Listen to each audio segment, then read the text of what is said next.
సరస్వతి మగపురుగులు ఎర్రంశెట్టి షాయి గారి రచన.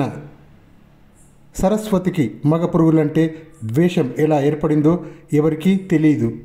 అసలు ఆవిడలా మగజాతి మీద మండిపోతున్నదన్న సంగతే చాలా కాలం వరకు చాలామందికి తెలియదు. వాళ్ళ సొంతూరు టెంకాయపాలెంలో 4th ఫారం రెండోసారి చదువుతున్నప్పుడు హై స్కూల్లో ఓసారి స్త్రీ గొప్పదా పురుషుడు గొప్పోడా అన్న అంశం మీద చర్చ జరిగింది. అందులో సరస్వతి కాగితాన్ని చూడకుండా ఏకధాటిగా 40 నిమిషాల స్పీచ్లోనూ 39 నిమిషాలు మగజాతిని దుమ్మెత్తిపోసింది. అప్పుడే ఈ విషయం అందరికీ తెలిసింది. ఆవిడ వాగ్ధాటికి ఆహుతి అయిన కుర్రాళ్లలో కొంతమంది వెంటనే అర్జెంటుగా ఓ కమిటీ వేసి ఆవిడ అలా మగజాతి మీద మండిపోవడానికి కారణాలను వెతికించసాగారు. ఆ కమిటీ 8 గంటల పాటు దర్యాప్తు జరిపి దీనికంతకు కారణం కిష్టిగాడనే 5th ఫారం కుర్రాడని తేల్చారు. సదరు కిష్టిగాడు ఓ చెడ్డ ముహూర్తాన సరస్వతిని పంట కాలువ గట్టు మీద చూసి ప్రేమించినంత పనిచేశాడు. వెంటనే సరస్వతి పేరిట ఓ ప్రేమలేఖ రాసి స్వయంగా చేతికి అందించాడు. నిన్ను లవ్ చేశాను, నీకు ఇష్టమైతే మ్యారేజ్ చేసుకుంటానని ఉంది అందులో. సరస్వతి తనకిష్టమైంది లేనిది చెప్పలేదు, కనీసం జవాబు కూడా రాసివ్వలేదు. ఆ ఉత్తరాన్ని పట్టుకెళ్ళి హెడ్ మాస్టర్ చేతిలో పెట్టింది. కాళిక అవతారం ఫోజులో. హెడ్ మాస్టర్ ఆ ఉత్తరం చదివి ఆ పిల్ల తనను లవ్ చేసినందుకు సంబరపడి, నిన్ను పెళ్లాడడం నాకు ఇష్టమే కానీ మా ఆవిడ ఊరుకోదే ఎలాగబ్బా అంటూ ఆలోచనలో పడిపోయాడు. సరస్వతి మరింత అగ్గి అయిపోయి, సార్ ఆ ఉత్తరం నేను మీకు రాసింది కాదు అంది. మరెవరు రాశారు అంటూ ఆశ్చర్యంగా అడిగాడు ఆయన. కిష్టిగాడు 5th ఫారం చదువుతున్నాడు అంది సరస్వతి. వాడు నన్ను లవ్ చేయడం ఏమిటబ్బా, మగాళ్ళని ఎక్కడన్నా లవ్ చేసుకుంటారా అని మళ్ళీ ఆలోచనలో పడేటంతలో సరస్వతి మండిపడిపోతూ, అతగాడు ఆ ఉత్తరం రాసింది మీకు కాదు నాకు, వాడికి చచ్చేంత పనిష్మెంట్ ఇవ్వండి అంది కసిగా. ఏమిటి, నా స్కూల్లోనే ఇంత ధైర్యం చేశాడా? ఇదేమన్నా స్కూల్ అనుకున్నాడా? మ్యారేజ్ బ్యూరో అనుకున్నాడా? అసలు ఇలాంటి బుద్ధులేమిటి వాడికి? విద్యార్థినులను చెల్లెళ్ళలాగా అక్కల్లాగా చూడాలి కానీ. ఇప్పుడే చెప్తాను వాడి పని అంటూ వెంటనే కిష్టిగాడిని తన రూములోకి పిలిపించాడు. అక్కడ సరస్వతిని చూడగానే కథంతా తెలుగు సినిమాలాగా మొదట్లోనే తెలిసిపోయింది. అంచేత హెడ్ మాస్టర్ తననేమి అడగకుండానే అన్నీ చెప్పేశాడు కిష్టిగాడు. నేను ఈ అమ్మాయికి ఉత్తరం రాసిన మాట నిజమే. ఆమెకి ఇష్టమైతే పెద్దాళ్ళ ద్వారానే మాట్లాడించి చేసుకుందాం అనుకున్నాను. ఇంతకంటే వేరే అభిప్రాయం నాకేమీ లేదు. నోర్ముయ్ అన్నాడు హెడ్ మాస్టర్ ఇంకేమనాలో తెలియక. నా స్కూల్లో ఆడపిల్లలకు ఉత్తరాలు రాయడానికి ఎంత ధైర్యం అన్నాడు వెంటనే. స్కూల్లో రాయలేదండి, మరి ఇంట్లో రాశాను, కాలువగట్టు మీద అందించాను, స్కూలుకి ఏమీ సంబంధం లేదు. నోర్ముయ్ అన్నాడు ఆయన మళ్ళీ. నోరు మూసుకొని ఊరుకుండిపోయాడు కిష్టిగాడు. నిన్ను డిబార్ చేస్తాను అన్నాడు హెడ్ మాస్టర్. నిన్ను బయటికి గెంటేస్తాను అన్నాడు మళ్ళీ కాసేపాగి. నీ చర్మం ఒలిపించేస్తాను, నీ కాండాక్ట్ వెరీ డర్టీ అని రాసి పారేస్తాను. అన్నీ విని నీ ఇష్టం వచ్చినట్లు చేసుకోపో అనేసి బయటికి వెళ్ళిపోయాడు కిష్టిగాడు. హెడ్ మాస్టర్కు ఒళ్ళు మండిపోయి వాడిని డిబార్ చేసి పారేశాడు. తర్వాత ఇంకా ఒళ్ళు మండితే టీసీ కూడా ఇచ్చి బయటికి నెట్టి పారేస్తానన్నాడు. దీనికంతకు కారణమైన సరస్వతి మీద కోపం వచ్చేసింది కిష్టిగాడికి. వెంటనే ఓ మంచి రోజు చూసి ఆ పిల్ల ఒంటరిగా కాలువగట్టు వెంబడి ఇంటికి వెళ్తుంటే వాటేసుకొని గట్టిగా ముద్దు పెట్టుకున్నాడు. సరస్వతికి అసలు ఇలాంటి చేష్టలంటే ఒళ్ళు మంట.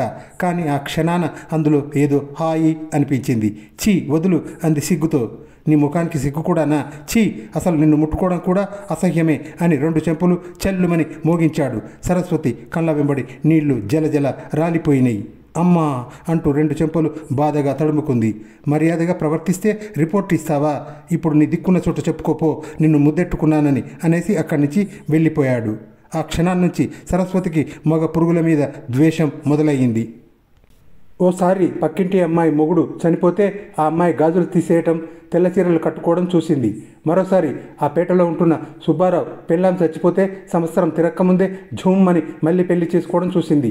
మరింకోసారి ఓ అనుమానపు మొగుడు పెళ్ళాన్ని మరో మొగాడితో మాట్లాడినందుకు ఆమెను ఉతికేయడం కళ్ళబడింది. తర్వాత కొన్ని రోజులకు ఆడాళ్ళందరూ ఏదో రకంగా మగాడి చేతుల్లో నానా హింసలు పడుతున్నట్లు ఆమెకు అనిపించసాగింది.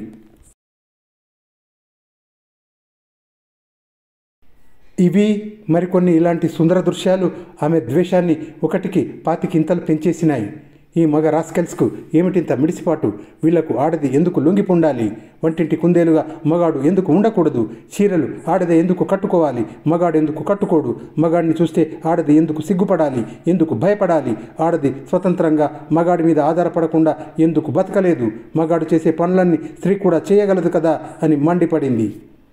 వీళ్ళ అంతేమిటో చూస్తాను, నాతోనే ఈ ఆంధ్రదేశంలో రివల్యూషన్ మొదలు అని డైరీలో రాసుకుంది. ఆ మర్నాడే కొంతమంది స్నేహితురాండ్రను పోగు చేసి వీరనారి నికేతన్ ప్రారంభించింది. ఇందులో చేరదలుచుకున్న వారు కొన్ని నిబంధనలకు కట్టుబడి ఉంటామని హామీ రాసివ్వాలి. ఆ నిబంధనలు ఇలా ఉంటాయి: నన్ను చేసుకునేవాడికి కట్నం ఇవ్వను. పెళ్ళంటూ చేసుకుంటే నేనేం చెప్పినా నోరు మూసుకొని ఆ పని చేసే మగాడినే చేసుకుంటాను. నేను ఉద్యోగం చేస్తాను, నా భర్త వంట చేస్తాడు. నేను ఇంటి బాధ్యత, నా భర్త వంటింటి బాధ్యత తీసుకుంటాము. పిల్లల్ని కనడం వరకే నా వంతు, పెంచి పెద్ద చేయడం మొగుడి పని, వగైరా వగైరాలు. వీటిని చదివిన ఆమె స్నేహితురాండ్రు అంతా అబ్బో అబ్బో ఎంత బాగున్నాయో అని తెగ ముచ్చటపడి వెంటనే వీరనారి నికేతన్ జిందాబాద్ అని 25 సార్లు అరిచి అందులో సభ్యులుగా చేరిపోయారు. ఈ సంగతంతా విన్న సరస్వతి ఫాదర్ అర్జెంటుగా అమ్మాయికి సంబంధాలు చూడటం మొదలుపెట్టాడు. ఈ సంగతి తెలిసిన సరస్వతి తండ్రి దగ్గరికి వెళ్ళి తాను తయారు చేసిన నియమావళి లిస్టు తాలూకు కాపీ ఒకటి ఆయనకు ఇచ్చి, వీటిని అంగీకరించే వాడెవడైనా ఉంటే ఇదిగో ఈ స్టాంపున్న చోట సంతకం పెట్టించి తీసుకురా, అప్పుడు ఇంటర్వ్యూ తీసుకుంటాను అంది. ఆ నియమావళిని కళ్ళజోడు పెట్టుకొని 6 గంటల పాటు చదివి వెంటనే కారు తీసుకొచ్చి అమ్మాయిని ఎక్కించుకొని మెంటల్ హాస్పిటల్కి తీసుకెళ్లి డాక్టర్కి చూపించాడు. ఏమిటి జబ్బు, ఏం పిచ్చి పనులు చేస్తుంది అని అడిగాడు డాక్టర్. ఇదిగో ఇది అమ్మాయి రాసింది అన్నాడు తండ్రి నియమావళి లిస్టు ఆయన చేతికి అందిస్తూ. అది చదివిన డాక్టర్ కొంచెంగా నవ్వి, ఇది చాలా ప్రారంభ దశలోనే ఉంది, ఇంకా బాగా ముదిరాక తీసుకురండి. ఏం చేతంటే ఒక్కోసారి ఇలాంటి కేసులు సడన్గా నయమైపోవచ్చు అని చెప్పాడు. ఇక లాభం లేదని తండ్రి సరస్వతి సంగతి పట్టించుకోవడం మానేశాడు. దాంతో వీరనారి నికేతన్ సంస్థ ఎదిగిపోయింది. పెళ్లి కాని అమ్మాయిలు చాలామంది అందులో చేరిపోయారు. మగాళ్ళ తోడు లేకుండా అన్ని రంగాల్లోనూ స్త్రీలే ప్రతిభావంతంగా పనిచేయగలరన్న విషయాన్ని రుజువు చేయాలని అందరూ ఏకగ్రీవంగా తీర్మానించేసుకున్నారు. అంతేకాకుండా ప్రజల్లోకి వెళ్ళి అజ్ఞాన అంధకారంలో పడి తమ ఉనికిని ప్రతిభను మరిచేపోయి వంటిళ్లలో మగ్గి మసి కొట్టుకుపోతున్న ఆడజాతిని ఉద్ధరించాలని తలో కంకణం కొని కట్టుకున్నారు రాగివి. వీరనారి నికేతన్ ప్రథమ సాంస్కృతిక ఉత్సవం అద్భుతంగా జరిగింది. చాలామంది ఆడవాళ్లు గొంతు పగిలేటట్టు మైకులో మగాడి నిరంకుశత్వం మీద లెక్చర్లు ఇచ్చారు. మగాడు నశించాలి అన్న కేకలతో ఆనాటి సభ ముగిసింది. రాత్రికి సరస్వతి స్వయంగా రచించిన మగ పాత్రలు లేని మగ రాక్షసులు, స్త్రీ భక్షకులు అద్భుతంగా ప్రదర్శించారు. ఆ డ్రామాకి lighting, curtain arrangement, mic system, prompting, makeup, orchestra, playback, stunts, dance direction, అసలు డైరెక్షన్ అన్నీ ఆడాళ్లే చేపట్టడం ఓ ప్రత్యేకత. ప్రవేశం కేవలం ఆడవారికి మాత్రమే అని ఉండటం చేత కేవలం ఆడవారే ఆ డ్రామా చూశారు. చూసిన తర్వాత నిజంగా చాలా గొప్పోళ్ళం అని సంబరపడిపోయారు.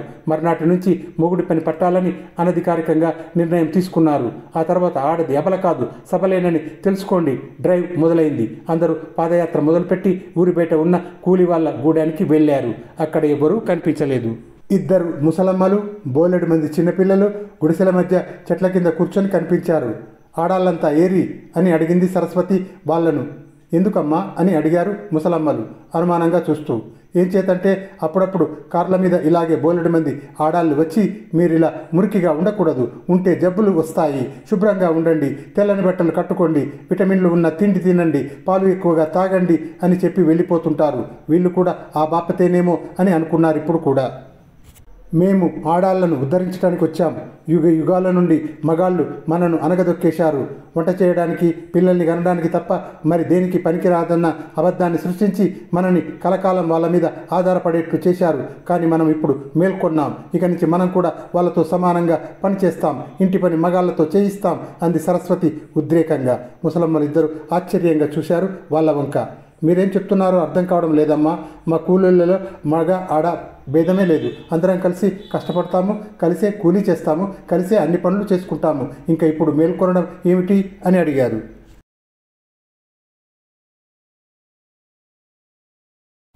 సరస్వతి బృందానికి ఏం చెప్పాలో అర్థం కాలేదు.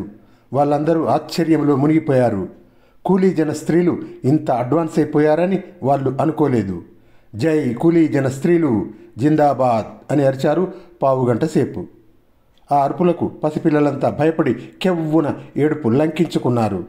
ఓరి మీరంతా ఎలక్షన్ వల్ల వాళ్ళైతేనే ఇలా అరుస్తారు, మీకే ఓట్లేస్తాం కానీ ఇక పొండి, పిల్లలు దడుచుకుంటున్నారు అన్నారు కోపంగా.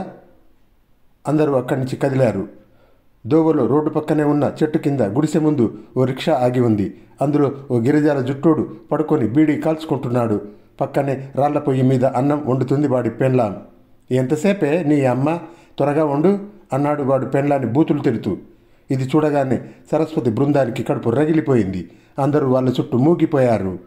ఏయ్ అమ్మి, ఎందుకలా చూస్తూ ఊరుకుంటావు? నీ మొగుడు అలా తిడుతూ ఉంటే ఇంకా ఈ మొగాళ్ళ దౌర్జన్యం ఎదుర్కోవాలి. మేమందరం నీకు సహాయం చేస్తాం. ఇక నుంచి వంట నీ మొగుడిని కూడా వండమను. ఆడాళ్ళు మగాళ్ళు అంత సమానమే, మనమేమి తక్కువ తిన్నది లేదు. తెలిసిందా? మగాడేమి దేవుడు కాదు పూజించటానికి. ఏమయ్యా, నీకు సిగ్గులేదు ఆడదాన్ని అలా తిట్టడానికి? ఇక మీ ఆటలు సాగవు. ఆడాళ్ళు మీ మగాళ్ళ మీద ఆధారపడరు. ఇక తెలిసిందా? పిల్లల్ని పెంచడం, వంట చేయడం మగాళ్ళు చేయాలి. రిక్షావాడు బీడి చేతిలోకి తీసుకొని లేచి నిల్చున్నాడు. ఎట్టెట్టా? అయితే మొగోడు కూడా ఇంటి పని చేయాలన్నమాట? అవును, ఆడది మగాడి బానిస కాదు, ఇద్దరు సమానమే అంత ముక్త కంఠంతో అరిచారు. హహహహహ పగలబడిన వాడు. ఏయ్, ఎందుకలా నవ్వుతావు? నీ అమ్మ, మీరు పిచ్చోళ్ళా మంచోళ్ళా అని? ఏం లేకపోతే ఏందే హే? సరే, మీరు చెప్పినట్టు నేను వంట చేస్తాను, పిల్లగాడిని సాకుతాను. మరి రిక్షా ఎవరు తొక్కుతారు? రిక్షా తొక్కి వచ్చి ఈ పనులన్నీ చేయాలి అరిచారు వాళ్ళు. సరే చేస్తాను. ఆడ మగ అంత సమానమని మీరే అన్నారుగా. ఇయాల్టి నుంచి మా ఆడది కూడా రిక్షా తొక్కాలన్నమాటేగా. కొద్దిసేపు సరస్వతి బృందానికి నోట మాట రాలేదు. అవును, తొక్కాలి, ఆడది రిక్షా కూడా తొక్కగలదు అన్నారు నీరసంగా. ఈ మాట వినడంతోనే రిక్షావాడి పెళ్ళ తారా జువ్వల వాళ్ళ మీదికి దూసుకొచ్చింది. ఏటి, ఆడది రిక్షా తొక్కాలా?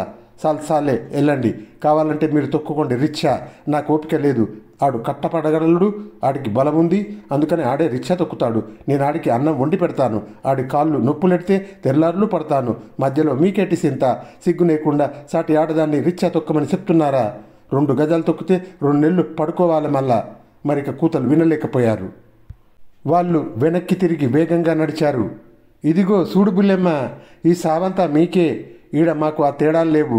మగాడు కండ కరిగిస్తాడు, ఆడది అన్ని సుఖపెట్టుద్ది, అంతే. అందరి ముఖాలు అవమానంతో కందిపోయినాయి వాడి గొంతు విని.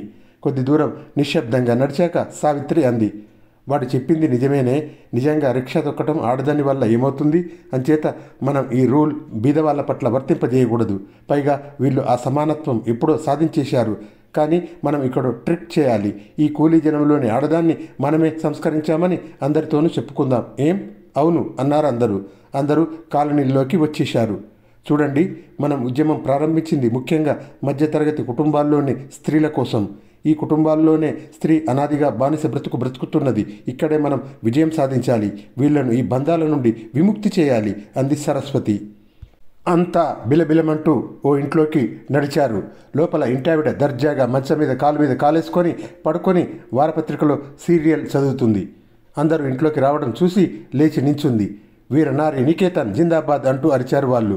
ఆవిడ దబ్బున ఇంట్లోకెళ్ళి ఓ పావలా కాసు తీసుకువచ్చి వాళ్ళకి ఇవ్వబోయింది. ఏమిటి పావలా ఎందుకు? ఆశ్చర్యంగా అడిగింది సరస్వతి.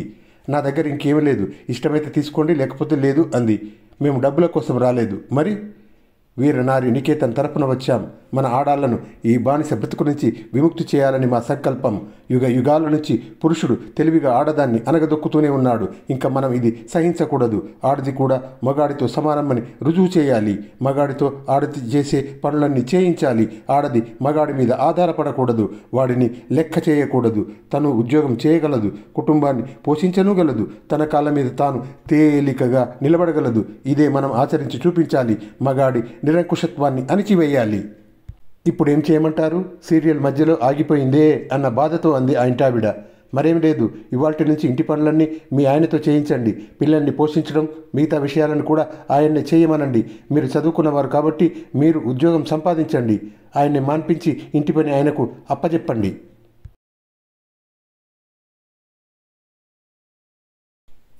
కొంచెం మీ మూత ఆపుతారా అడిగింది ఆవిడ అడ్డుపడి. ఏమిటి? అదిగో ఆ ఫైళ్ళ మధ్య కదులుతున్న ఆకారం చూశారా? అందరూ అటు చూశారు. అంతవరకు అక్కడ అన్ని ఫైల్సే ఉన్నాయనుకున్నారు కానీ వాటి మధ్య ఒక ఆయన కూర్చొని రాసుకుంటున్నాడు. ఆ ఫైళ్ళు రాస్తున్నది మా ఆయన. పగలంతా ఆఫీసులో పని చేసి మళ్ళీ ఇంటికొచ్చి కూడా రాస్తూ ఉంటారు. అయినా తరిగి చావదా పని. ఇంట్లో నేను చేసే పని ఏమిటనుకున్నారు? పొద్దున్న 1 గంట, సాయంత్రం 1 గంట వంట చేస్తాను అంతే. మిగతా టైం అంతా నా పనికే సరిపోతుంది. స్నానం చేయటం, మేకప్ అవ్వటం, మధ్యాహ్నం అంతా చక్కగా పడుకొని సీరియల్స్ చదువుకోవటం, సాయంత్రం ఏ పక్కింటి కామాక్షమ్మ గారితోనో మార్కెట్కు వెళ్ళి కాయగూరలు తెచ్చుకోవడం, లేదా ఒక్కెర్తను సినిమాకు వెళ్ళిపోవడం. ఇంత సుఖమైన బ్రతుకు వదిలి నన్ను ఆ ముదనష్టపు ఉద్యోగం చేయమంటారా? ఆడాలను ఉద్ధరించడం అంటే ఇలా ఊబిలోకి దించడమేనా? నా వల్ల కాదు, కానీ వెళ్ళండి. కావాలంటే మీరు చేసుకోండి ఆ బెదవ ఉద్యోగాలు. 300 రూపాయలకు ఆశపడి ఆఫీసులో అడ్డమైన వాడిని సార్ అనటం నా వల్ల కాదు. ఆ పాటలేవో మా ఆయనే పడతాడు. నేను దర్జాగా ఇంట్లో ఉంటాను. నాకు ఆ నరకం వద్దు. అందరూ బయటికి వచ్చారు. వీళ్ళను ఉద్ధరించడం కొంచెం కష్టమే, బోలెడు ఓపిక కావాలి మనకు అంది సరస్వతి చెమటలు తుడుచుకుంటూ. అంతా మరో ఇంట్లోకి నడిచారు. అక్కడ ఇంటాయన ఇంటావిడ ఇద్దరు గార్డెన్లో కుర్చీల్లో కూర్చొని ఉన్నారు. ఆయన దర్జాగా పేపర్ చదువుకుంటున్నాడు. రండి, ఇద్దరం ఇప్పుడే ఆఫీసు నుంచి వచ్చాం అందావిడ ఆహ్వానిస్తూ. ఇంట్లోంచి పొగ వస్తుంది. గ్యాస్ అయిపోయింది, కిరసనాయిలు దొరకటం లేదు, కట్టెల పొయ్యితో చచ్చిపోతున్నామనుకోండి, ఒకటే పొగ తిరిగి అంది ఆవిడ. అదే మేమొచ్చింది అందుకే. ఉద్యోగం ఇద్దరు చేస్తారు, కానీ ఆఫీసు నుంచి ఇంటికి వచ్చేటప్పటికీ పెళ్ళామే ఎందుకు వంట చేయాలి, మగాడెందుకు చేయకూడదు, ఆడదంటే ఎందుకంత హీనభావము, వంట అనేది ఆడది చేయాలని ఎక్కడైనా రాసిందా? ఇలాంటి దురలవాట్లు పోగొట్టి ఆడవారిని ఆదుకోవటానికే మేము వీర నారి నికేతన్ స్థాపించాము చెప్పుకుపోతున్నది సరస్వతి. కొంచెం నేను చెప్పేది వింటారా? అడ్డుపడింది ఇంటావిడ. ఏమిటది? ఆఫీసు నుంచి వచ్చి ఇంట్లో ఆడదే వంట చేస్తుందని మీకెవరు చెప్పారు? సరస్వతి ఉక్కిరి బిక్కిరి అయింది. అంటే ఇప్పుడు మీరు వంట చేయటం లేదా? ఏడ్చినట్లుంది. అసలు నాకు వస్తే కదా చేయటానికి. అయినా మా ఆఫీసులోని ఆడాళ్లలో ఎవ్వరూ వంటలు చేయరు, అందరికీ వంట మనుషులు ఉంటారు. అంచేత ఎవరికీ వంట బాధ లేదు. మరి ఇంకేం చెప్పాలో తెలియలేదు సరస్వతికి. అందరూ వెనక్కి తిరిగి మరో ఇంటికి చేరుకున్నారు. ఆ ఇంటి తలుపులు మూసేసి ఉన్నాయి. లోపల నుంచి స్త్రీ పురుషుల గొంతులు గట్టిగా వినబడుతున్నాయి. ఉండుండి గట్టిగా కొడుతున్న చప్పుడు, ఏడుపు అస్పష్టంగా వినిపించసాగినాయి. వీరనారి నికేతన్ సభ్యులు చకచక పనిలోకి దిగిపోయారు. చుట్టుప్రక్కల ఆడాళ్లను అందరినీ హడావుడిగా పిలుచుకువచ్చేశారు. అందరినీ ఉద్దేశించి సరస్వతి అప్పటికప్పుడే అర్జెంటుగా ప్రసంగం చేసింది. సోదరీమణులారా, మన ఆడజాతి ఎంత దౌర్భాగ్యపు స్థితిలో ఉందో తెలుసుకోవాలంటే ఈ ఇల్లే ప్రత్యక్ష సాక్ష్యం. మగాడి నిరంకుశత్వానికి కూడా ఇదే ఇల్లు ప్రత్యక్ష సాక్ష్యం. ఇదిగో అతి దారుణంగా హింసింపబడుతున్న మన తోటి ఆడదాని కేకలు, ఏడుపులు చూస్తారేం? ఇంకా తలుపు తట్టండి, తీయకపోతే పగలగొట్టండి. ఆడది మగాడి కంటే తక్కువ కాదని, ఈ మగ పురుగుల రాక్షసత్వం ఇక చెల్లదని రుజువు చేయండి. అందరూ తలుపులు కొట్టారు. దబ్బున తెరుచుకున్నాయి తలుపులు. ఒక లావుపాటి ఆవిడ చేతిలో అప్పడాల కర్ర పట్టుకుని బయటికి వచ్చింది కోపంగా. ఎవరు మీరు? ఏం కావాలి? అంది ముఖాన్ని చిట్లిస్తూ. వీరనారి నికేతన్ సభ్యులం. మీ ఆయన మిమ్మల్ని కొట్టడం చెవులారా విన్నాం. అతనికి బుద్ధి చెప్దామని వచ్చాం. ఆమె ముఖంలో కోపం మాయమైంది. ఒకసారి ఇటు లోపలికి వచ్చి చూడండి అంది పక్కకు తప్పుకుంటూ. అంతా ముందుకు నడిచి లోపలికి తొంగి చూశారు. ఒక బట్టతలతను స్తంభానికి కట్టబడి ఉన్నాడు. అతని ఒంటి మీద దెబ్బలు తేలిపోయినాయి. అతను మా ఆయన పిచ్చి వేషాలు వేస్తుంటే నేనే అడపా వాయించేస్తుంటాను ఆయన్ని. నన్ను ఆయన కొట్టడం ఏమిటి? మీ తలకాయ పొండి. నా మొగుడికి బుద్ధి చెప్పుకోలేనంతటి బలహీనురాలని కాదు నేను. అలా అనేసి భల్లున తలుపులు మూసేసుకుంది లావుపాటి ఆవిడ. అంతా నిర్ఘాంతపోయారు. ఇలా కూడా జరుగుతుందన్నమాట అనుకున్నారు. అదిగో ఆ మూడో ఇంట్లో పెళ్లి చూపులు జరుగుతున్నాయట. పదండి. ఆడపిల్లని బలిపశువుల వాడి ముందు కూర్చోబెట్టడం, వాడేమో 1,00,000 ప్రశ్నలు వేసి 25 గుంజీలు తీయించి వీలైనన్ని శరీర భాగాలు కళ్ళతో టెస్ట్ చేసి చివరకు నచ్చలేదు అనడం. ఇలాంటి అన్యాయాలు ఇక ముందు జరగటానికి వీల్లేదు. ఆడది రబ్బరు బొమ్మ కాదు, చేసుకున్న వాడిని చచ్చినట్లు ప్రేమించి కాపురం చేయడానికి. ఇక ముందు ఆడదే కుర్రాన్ని చూసి ప్రశ్నలు అడగాలి, నచ్చితే అప్పుడు పెళ్లాడాలి. అవునవును అంటూ అరిచారు అందరూ. బిలబిలమంటూ అంతా మూడో ఇంట్లో జొరబడిపోయారు. అక్కడ హాల్లో పెళ్లి చూపులు జరుగుతున్నాయి. అయితే వీరనారి నికేతన్ సభ్యులు ఊహించినట్లు పెళ్లి కూతురు చాప మీద కూర్చొని తల వంచుకున్న దృశ్యం కనిపించనే లేదు. ఆవిడ సోఫాలో దర్జాగా కూర్చుంది. ఎదురుగా మరో సోఫాలో పెళ్లి కొడుకు బోలెడు సిగ్గుతో దిక్కులు చూస్తున్నాడు. పెళ్లి కూతురు ముఖంలోకి చూడలేక.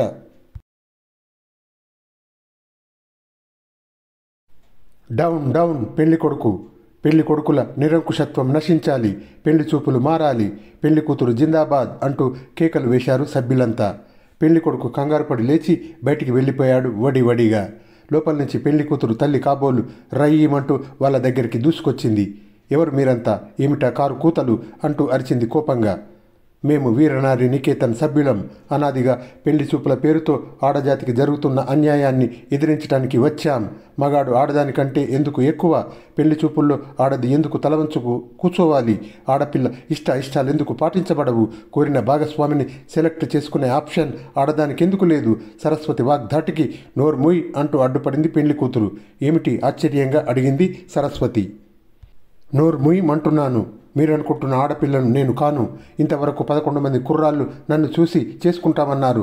నాకు నచ్చలేదని నేనే తిరస్కరించాను. తెలిసిందా అనేసి విసురుగా లోపలికి వెళ్ళిపోయింది. అది ఏ కలనుందో ఈసారన్నా ఆ పెళ్లి కొడుకుతో చాలాసేపు మాట్లాడింది. ఈ సంబంధం కుదిరిపోతుందని అనుకున్నాను. పాడుమూక మీరొచ్చి నా కూతురు పెళ్లి కాస్త చెడగొట్టారు. ఇంకా చూస్తారేం, బయటికి పొండి. ఇంకోసారి ఈ చుట్టుప్రక్కల కనిపించారంటే మర్యాద దక్కదు, జాగ్రత్త. ఆవిడ మాటలు వినలేక అంతా బయటికి వచ్చేశారు. సరస్వతి ముఖం అవమానంతో ఎర్రగా కందిపోయింది. బ్లడీ హెల్, మన చేత సంస్కరింపబడే ఆడదే లేదా ఈ ఊళ్ళో అని మండిపడింది. లేకేం ఉంది అంది ఓ సభ్యురాలు. ఎవరు, ఎక్కడ? పదండి సంస్కరిద్దాం అంది సరస్వతి. ఇక్కడే, ఈ వీధి చివర అవధాన్ల గారి రెండో అమ్మాయి. ఆ అమ్మాయికి పెళ్ళయింది. పెళ్ళైన నెల రోజులకే భర్త గుండాగిపోయాడు. ఇప్పుడు ఆ అమ్మాయి విధవ. తల్లి తండ్రి మూలన ఆమెను కూర్చోబెట్టి 3 ఆచారాలతో హింసిస్తున్నారు. మనం ఆ అమ్మాయిని మళ్ళీ వివాహం చేసుకోమని ప్రోత్సహించాలి. ఆమె తల్లి తండ్రికి నచ్చజెప్పాలి. మగాడైతే పెళ్ళాం చచ్చిన మర్నాడే మరో వివాహం చేసుకోవడం లేదు. అవును అవును, పదండి అన్నారంతా. 5 నిమిషాల్లో అవధాన్ల గారి ఇల్లు చేరుకొని వీరనారి నికేతన్ జిందాబాద్, వర్ధిల్లాలి అంటూ కేకలు వేశారు. ఆ కేకలు విని అవధాన్ల గారు కంగారుగా బయటికి వచ్చారు. ఏమిటి అని అడిగారు ఆయన ఎదురుగా నిలబడ్డ సరస్వతి వంక చూస్తూ. నేను వీరనారి నికేతన్ ప్రెసిడెంట్ సరస్వతిని. ఆడాళ్లకు జరిగే అన్యాయాలను ఎదుర్కోవడానికి మా సంస్థ వెలిసింది అంది సరస్వతి. చాలా సంతోషం. ఇక్కడ ప్రస్తుతం మీతో ఉద్ధరింపబడాల్సిన వారెవరూ లేరే అన్నారు ఆయన. లేకపోవడం ఏమిటి? మీ ఇంట్లోనే మీ రెండో అమ్మాయి ఉందిగా. మా రెండో అమ్మాయా? ఆశ్చర్యంగా అన్నారు ఆయన. అవును, ఆ అమ్మాయికి భర్త చనిపోయాడని తెలిసింది. వెంటనే ఆ అమ్మాయికి మరో వివాహం చేయాలి. ఆ అమ్మాయిని జీవోత్సవంలా వెలుగు చూడకుండా ఇంట్లో హింసించడాన్ని మేము నిరసిస్తున్నాం. నేను చెప్పేది కొంచెం ఏదో చెప్పబోయాడు అవధాన్లు గారు. కానీ సరస్వతి వినిపించుకోలేదు. మగాడు భార్య చనిపోతే వెంటనే పెళ్ళెందుకు చేసుకుంటున్నాడు? అదే పెళ్లి ఆడది ఎందుకు చేసుకోకూడదు? భర్త పోయినంత మాత్రాన ఆడదాని యవ్వనం, కోరికలు అన్నీ వృధా కావాల్సిందేనా? వీల్లేదు వీల్లేదు వీల్లేదు. వీరనారి నికేతన్ జిందాబాద్, అవధాన్లు గారి రెండో అమ్మాయి మళ్ళీ పెళ్ళాడాలి అంటూ అరవసాగారు వాళ్ళంతా. అవధాన్లు గారు సైలెన్స్ అంటూ గట్టిగా అరిచేసరికి అంతా నిశ్శబ్దమైపోయారు. నేను చెప్పేది కొంచెం వినండి. భర్త చనిపోయిన మా రెండో అమ్మాయి వారం రోజుల క్రితం ఓ కుర్రాడితో లేచిపోయింది. ఎక్కడుందో అడ్రస్ కూడా తెలియదు. ఖచ్చితంగా ఆ కుర్రాడిని పెళ్ళాడాలి అని మీరు అనుకుంటే పోలీసు ద్వారా ఆచూకీ లాగి ఆమె దగ్గరికి వెళ్ళి ఆ వివాహ మహోత్సవం ఏదో మీరే జరిపించండి. నాకు దానికి ఎటువంటి సంబంధము లేదు. ఇక వెళ్ళండి అనేసి తలుపులు మూసుకున్నాడు ఆయన. కిటికీలో నుంచి అవధాన్లు గారి భార్య గొంతు ఏడుపు మధ్య వినిపించింది. ఈ పాడుమూకే నా కూతుర్ని చెడగొట్టారు దేవుడో. లేపోతే అంత గుణవంతురాలికి పాడుబుద్ధి ఎలా పుడుతుంది రాముడో. నాకు ఒళ్ళు మండిపోతుంది అంది సరస్వతి కోపంగా. అవును, మాకు అంతే అన్నారు మిగతా వాళ్ళు కూడా ఒళ్ళు మంట తెచ్చుకొని. ఈ ఊళ్ళో మన ఆడాళ్ళంతా చాలా అడ్వాన్స్ అయిపోయారు. వీళ్లను మనం సంస్కరించాల్సిన అవసరం ఏమీ లేదు. ఏ ఏ ప్రాంతాల్లో మన ఆడాళ్ళు వెనుకబడి ఉన్నారో ముందు తెలుసుకోవాలి అంది సరస్వతి. అవును, ముందుగా మన రాజధానితో ప్రారంభిస్తే బాగుంటుంది అందో సభ్యురాలు. చాలామంది ఒప్పేసుకున్నారు. అప్పటికప్పుడే చందాలు పోగు చేసుకొని టూరిస్ట్ బస్సులో హైదరాబాద్ చేరుకున్నారు. హైదరాబాద్ బ్రాంచి వీరనారి నికేతన్ సభ్యురాండ్రు వాళ్లకు పెద్ద ఎత్తున స్వాగతం ఇచ్చారు.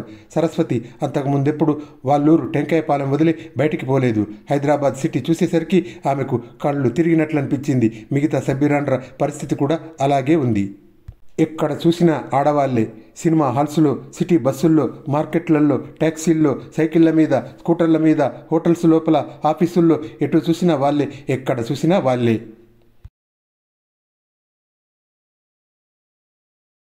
రవీంద్ర భారతిలో వీరనారి నికేతన్ సభలు బ్రహ్మాండంగా జరిగినాయి.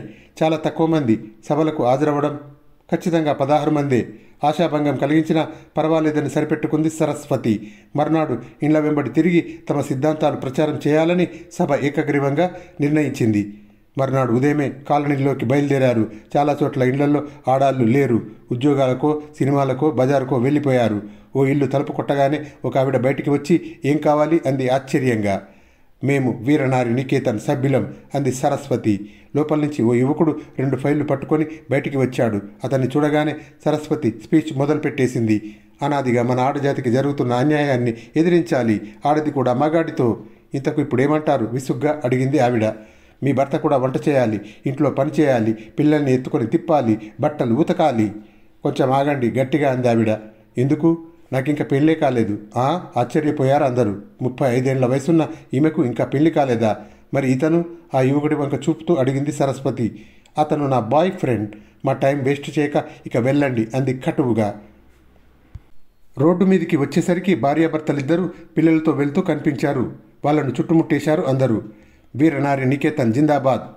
మీరు చేసే పనులన్నీ మీ భర్తకు అప్పగించండి. మీ చంకలో ఉన్న పాపని ఆయనకివ్వండి. మీ పాపను మీరెందుకు మోయాలి? 9 నెలలు మోసింది చాలు. ఆమె భర్త గట్టిగా నవ్వాడు. పాపను నేను ఎత్తుకున్నంత మాత్రాన మీ స్త్రీలు ముందుకు వచ్చేసినట్లేనా? ఇలాగే అన్నింటిలోనూ మగాళ్ళు బాధ్యత తీసుకోవాలి అందరూ అరిచారు. అతను మళ్ళీ నవ్వి జేబులో నుంచి సిగరెట్ తీసి వెలిగించి భార్యకు ఒక సిగరెట్ ఇచ్చాడు. ఆమె కూడా తన బ్యాగులో నుంచి లైటర్ తీసి సిగరెట్ వెలిగించుకుంది. సరస్వతి బృందం తెల్లబోయారు. సిగరెట్లు? అవ్వా! అక్కడి నుంచి మౌనంగా నడిచారు వాళ్ళు. ఎదురుగా ఉన్న బారులో నుంచి ఒక స్త్రీ తూలుతూ బయటికి వచ్చింది. 2 మగాళ్ళు ఆమెను పడిపోకుండా పట్టుకొని కారులో కూర్చుండబెట్టారు. సరస్వతి బృందాన్ని చూడగానే నిషాగా నవ్వి మై నషే మే హూ అంది. సభ్యులంతా బెదిరిపోయారు. ఏమిటి ఊళ్ళో ఆడాళ్ళు ఇలా తెగించేశారు అనుకున్నారు. ఓ ట్యాక్సీ వాళ్ళ పక్కగా ఆగింది. అందులో నుంచి ఓ యువతి దిగి లోపలే కూర్చున్న యువకునితో, రేపు మధ్యాహ్నం 12 తర్వాత రా, మా ఆయన క్యాంపుకు పోతున్నారు 11 గంటలకు అంది. ఆ మర్నాడు సరస్వతి బృందం వాళ్ళ ఊరు తిరిగి వచ్చేశారు. వచ్చిన 2 నెలల వరకు ఏం చేయాలో తోచలేదు సరస్వతికి. ఈలోగా తమ వీరనారి నికేతన్ సెక్రటరీ సుధారానికి వివాహం నిశ్చయమైందన్న వార్త అంతా కార్చిచ్చులాగా పాకిపోయింది. వెంటనే సభ్యురాండ్రంతా అర్జెంటుగా సుధారాణి ఇంటికి పరిగెత్తారు. ఏమిటి పెళ్ళి అట? పెళ్లి కొడుకెవరు? మన నిబంధనలు అన్నిటికీ ఒప్పుకున్నాడా అని అడిగారు ఆతృతగా. ఒప్పుకోలేదు అంది సుధారాణి. ఎందుకని? నేను మీ నిబంధనలు పెట్టలేదు. అదేమిటి? మన సంస్థలో ఉన్న వాళ్ళందరము ప్రతిజ్ఞ చేశాం కదా. మన సంస్థకి రిజైన్ చేస్తున్నాను. ఇదిగో రాజీనామా లెటర్ అంది సుధారాణి ఉత్తరాన్ని విసిరేస్తూ. కారణమేమిటి?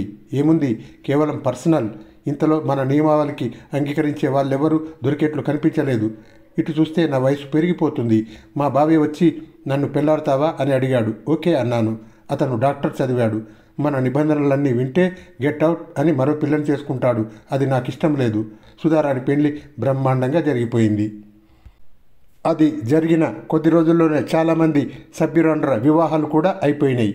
అందరూ నియమావళిని ఉల్లంఘించినట్లు సరస్వతికి రిపోర్టు వచ్చింది. వెంటనే వాళ్ళందరి సభ్యత్వాన్ని రద్దు చేసి పారేసింది. సరస్వతి ఒక్కతే ఒంటరిగా మిగిలిపోయింది. ఆమె చెల్లెళ్లకు తమ్ముళ్లకు కూడా వివాహాలు అయిపోయినాయి.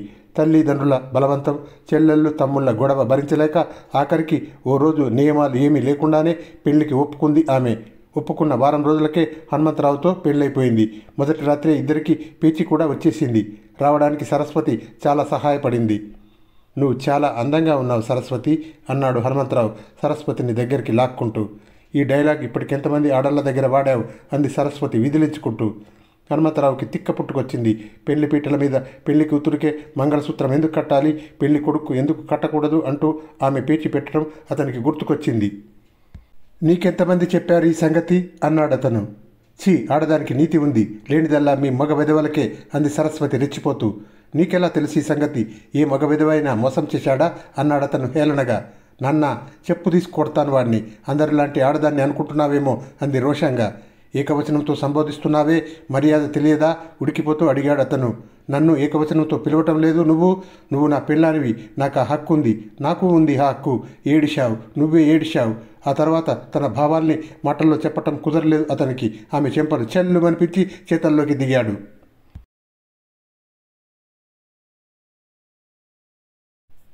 ఆడది మగాడితో సమానం అన్న సిద్ధాంతం ప్రగాఢంగా నమ్మిన సరస్వతి తిరగబడి అతని చెంప మీద కొట్టబోయింది. కానీ హనుమంతరావు ఆమె చేతిని తప్పించుకొని గొడ్డును బాదినట్లు ఆమెను బాధేశాడు. 3 రోజుల వరకు ఆమె వల్లంతా నొప్పులు పోలేదు. ఆ తర్వాత మాటామంతి లేకుండానే ఇద్దరు నెల రోజులు కాపురం చేశారు. ఈ నెల రోజుల్లోనూ ఓసారి వంట చేయనందుకు, మరోసారి మగజాతిని అతనికి ఎదురుగా తిట్టిపోసినందుకు, మరో 2 సార్లు ఆమెను చావగొట్టాడు అతను. అప్పుడు సరస్వతికి ఓ విషయం తెలిసింది.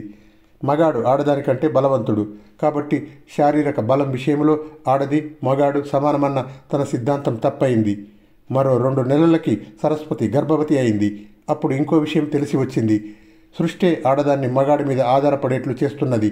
ఈ పిల్లల్ని కనే బాదరబందీ లేకపోతే ఆడది మగాడిలా దర్జాగా ఉండేది. ఆ తర్వాత మరో విషయం, మగాడు చేసే కష్టమైన పనులు కొన్ని ఆడది చేయలేదు. ఇలా తెలుసుకుంటూ ఉండగానే ఆమెను పుట్టింటి వారు తీసుకెళ్లిపోయి పురుడు పోసి తిరిగి హనుమంతరావు దగ్గరికి పంపించారు. రైలు దిగి ఇంటికి వచ్చేసరికి హనుమంతరావు మరో స్త్రీతో సొంత పెళ్ళాంలా కాపురం చేస్తూ కనిపించాడు. సరస్వతి మండిపడిపోతూ ఇదెవతి అని అడిగింది ఆ యువతిని చూపిస్తూ. నువ్వెవతివే అంది ఆ యువతి ఈసడింపుగా. నా ఇంటికొచ్చి నన్నే ఎవరని అడుగుతావా అంది సరస్వతి ఉక్రోషంగా. నీ ఇల్లా? సిగ్గులేదు ఆ మాట అనడానికి? నీ ఇల్లు నీ మొగుడు అన్న అభిమానం ప్రేమ నీకుంటే మీ ఆయన నా వెంబడెందుకు పడతాడు అంది ఆమె.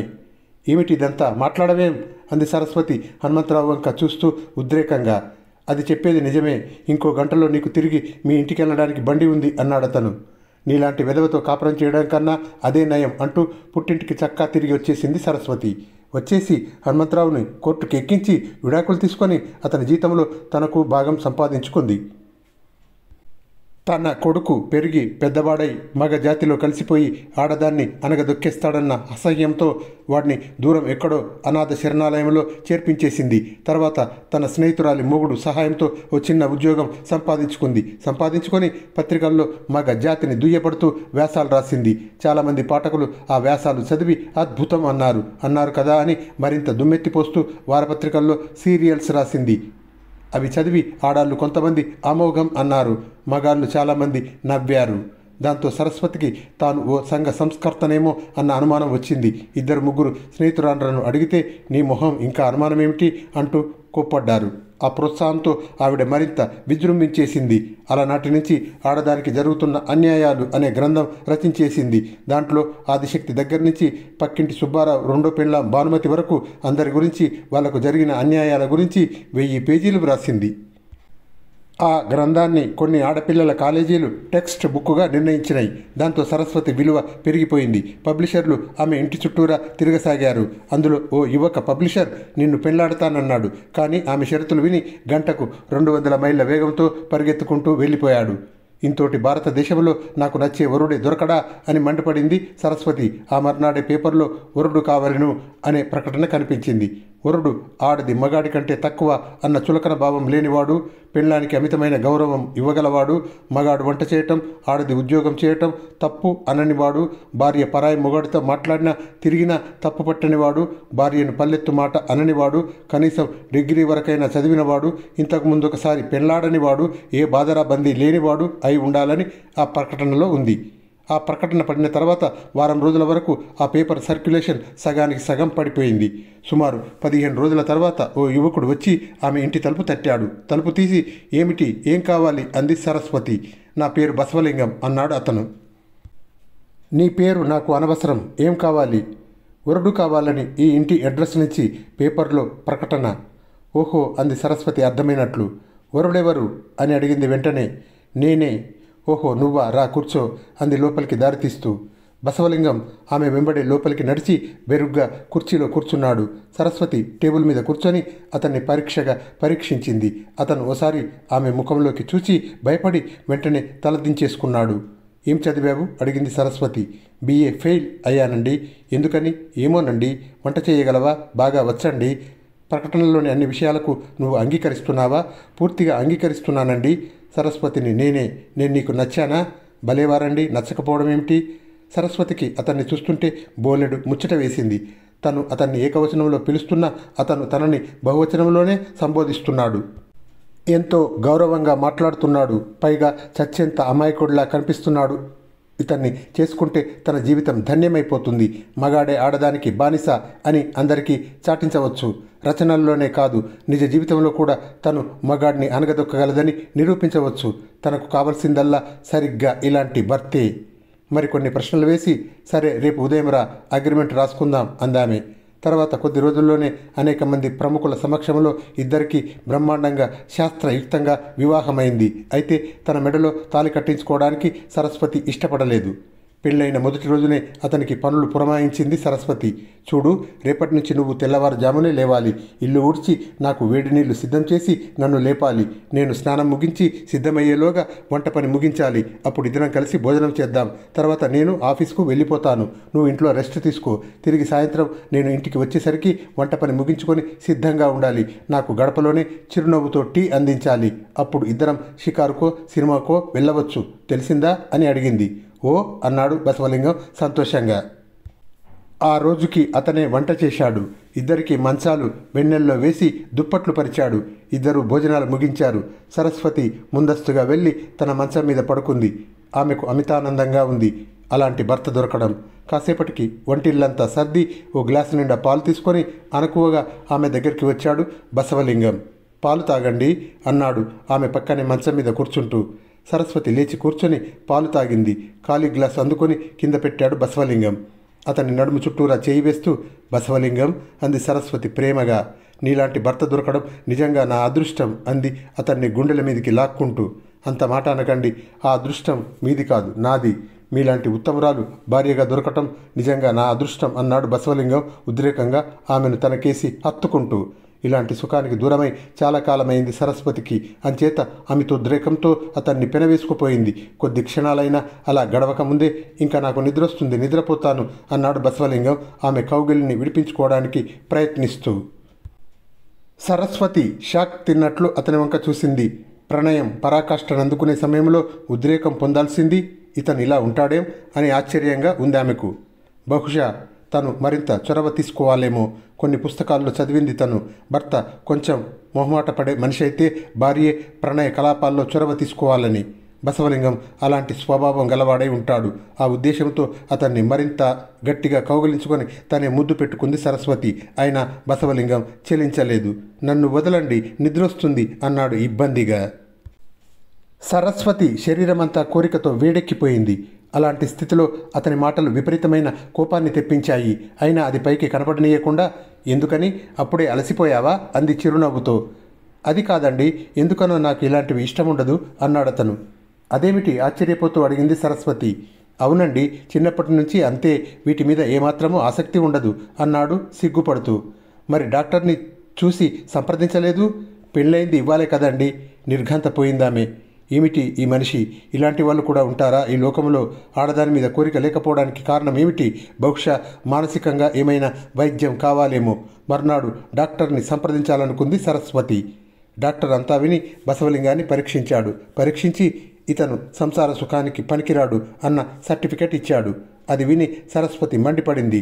రాస్కెల్, ఈ సంగతే ముందే ఎందుకు చెప్పలేదు అంటూ బసవలింగం మీద విరుచుకుపడింది. మీరు అడగలేదు కదండి అన్నాడు బసవలింగం తాపీగా. వెంటనే బయటికి పో, మరోసారి నీ ముఖం నాకు చూపించకు అందామె కోపంగా. ఎక్కడికి పోనండి, నాకు మీరు తప్పితే ఇంకెవరున్నారండి అన్నాడు తను. పోతావా? పోలీసుని పిలిచి గెంటించమన్నావా అందామె రుద్రకాళి అవతారాన్ని దాలుస్తూ. పోలీసులేం చేస్తారండి? 5 ఏళ్లకి ఇద్దరం అగ్రిమెంటు రాసుకున్నాము కదండి. కానీ ఇది మోసం కిందికి వస్తుంది. నిన్ను అరెస్ట్ చేయవచ్చు. మోసం ఎలా అవుతుందండి? మీ ప్రకటనలో శారీరక సుఖం గురించి మీరు ప్రస్తావించనే లేదు. నిర్విన్నురాలైపోయింది సరస్వతి. 1-2 రోజులు కాదు, ఈ అవతారాన్ని 5 ఏళ్లు భరించాలి. ఈ పాడు మగజాతి అంటూ తిట్టబోయి నాలిక కొరుక్కుందామే. ఆ తర్వాత ఆమె కలం నుంచి మగవాళ్లను దుమ్మెత్తిపోసే కథలు, నవలలు, నాటికలు మరింతగా ఎక్కువైపోయినాయి.